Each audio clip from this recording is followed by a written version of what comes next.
Big review. And today we're going to be reviewing Nick Stone's Clean Getaway. So back in January, we went to the book signing, and it was Dave's idea because Dave has read Dear Martin before. And we decided to all read the book because it was a middle grade book. So we all decided to read the book. Very interesting book. Dave's going to give you a little summary of the book. So, 12-year-old goes on a road trip with his grandmother, and he learns a lot of history, a lot about history, a lot about just about his culture. I think I like the book because it reminded me of you and Yaya. Because y'all were out when you were little, y'all used to always go on little adventures, and I would call her. She would pick you up from daycare, and I would call her and I'd be like, "Where are y'all?" And she'd be like, "I'm not gonna tell you."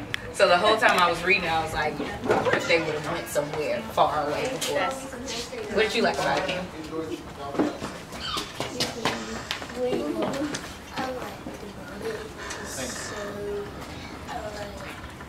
I like the because it had the green book. It had the green book. That's a good idea.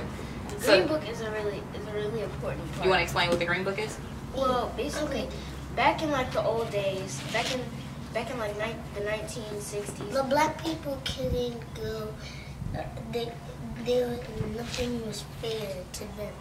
basically there were certain places that they couldn't go and certain places that they could go. So the green book was basically like a map or a book of all the places that they can go. So where they allowed black people and they weren't rude to them. So they would give them service. They could come through the front door. They could stay at their hotels. And so they basically used the green book because grandma was married to a black man. And also their motto was a vacation without aggravation, because usually whenever you want to go somewhere, like back in the old days, if I wanted to take a trip to, like, let's say I lived in New York and I wanted to take a trip to Texas, that would be way different from New York because North didn't have segregation really. They were in like they didn't need slavery, so like, but down in the South they needed slavery because they needed to make cotton. So once those amendments were passed, they started segregation because they felt like they shouldn't be as high as us. Like they shouldn't be treated equally. So if I would go to Texas, then I would be treated way differently. So I wouldn't know. So I could know where to go without. So what did you learn from this book that you didn't already know? Me? Yeah.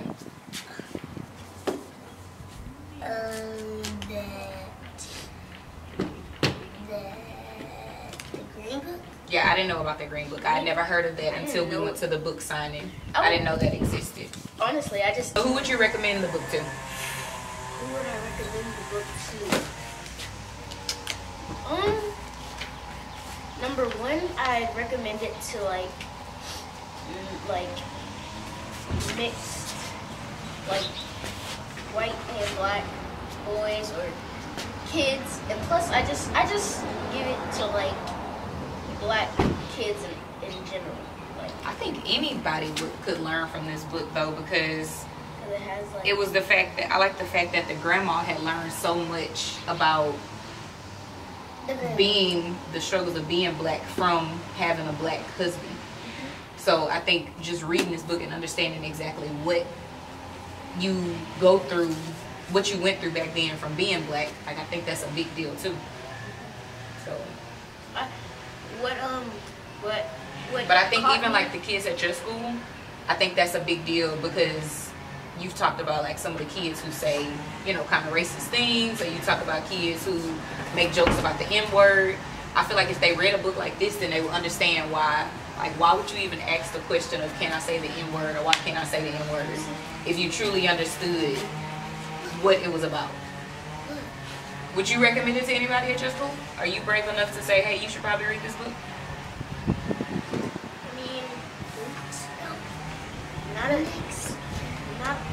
not a lot of the like kids, like when they don't really like enjoy reading, and then two, it's like if they did end up reading it, they'd be like, I think they would come back like, what it like, I don't know, but if like I had to, I would. I'd give it to some of the kids at my school because they need to know, like, one, why would you even like you said, why would you even want to How do you think it would help them like, if they read it? I think it would, because whenever they make like comments or like jokes about like our culture, I think if they read that, they'd understand what we go through and they take it serious instead of just being like like about like black people. Did you understand everything that black people went through back then? Before reading it? Before reading it, somewhat, because I've read a whole bunch of other Black history books. I've done a Black history play. I've done like a whole bunch of like things on Black history. So, and like I've learned about slavery at school. So I sort of understood it, but like not. There were some places that she said that she mentioned in here that I had never heard of, or some situations I had never. Well, I heard of Medgar Evers in class before. Remember I told you my history teacher brought him up. He was like, y'all know about Martin Luther King, but I bet you don't know him. And I was too embarrassed to say that I didn't know him, and I didn't do any research. But after reading this book, I went and did the research. And I'm glad you recommended for us to stop here. Yeah, because I was just reading through it, and I was like,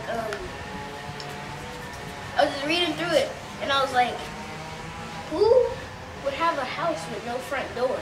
You would have to have a house with no front door. I would like, who would even do that? Like I was just being like just dumb with it, like no front door.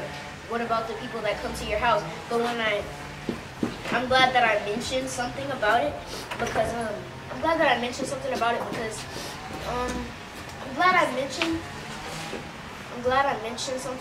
because there was a lot of things that the tourists said that made me understand and not be so dumb with it, like no front door, and houses, fire resistant, all of that. I didn't know that. They didn't mention that in the book about it being fire resistant. And all the like his routines, it was just like, man, like, or the lack of a routine.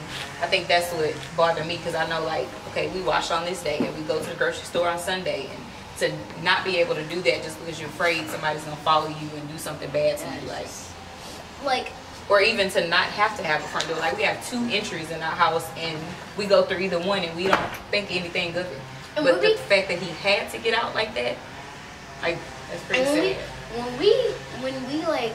When we're driving home and like we're by ourselves, it's just me, you, and Cam, I feel like it's like, cause you remember like when I was like younger, I remember He gave me a new shirt. Cool. A minute.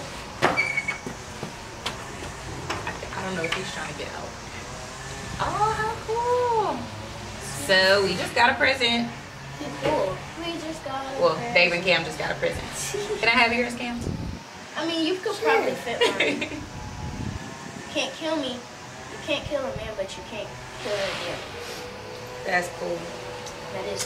Alright, so go out and get Miss Nick Stone's Clean Getaway. You are going to get some laughs because Granny is funny.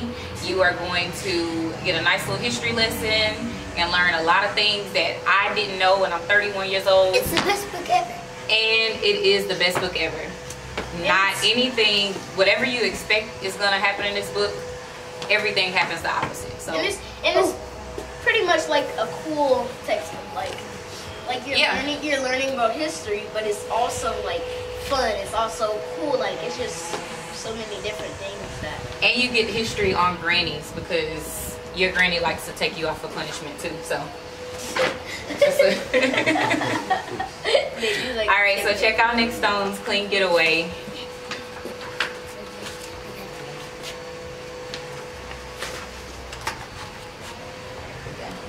And I feel like that was so cute.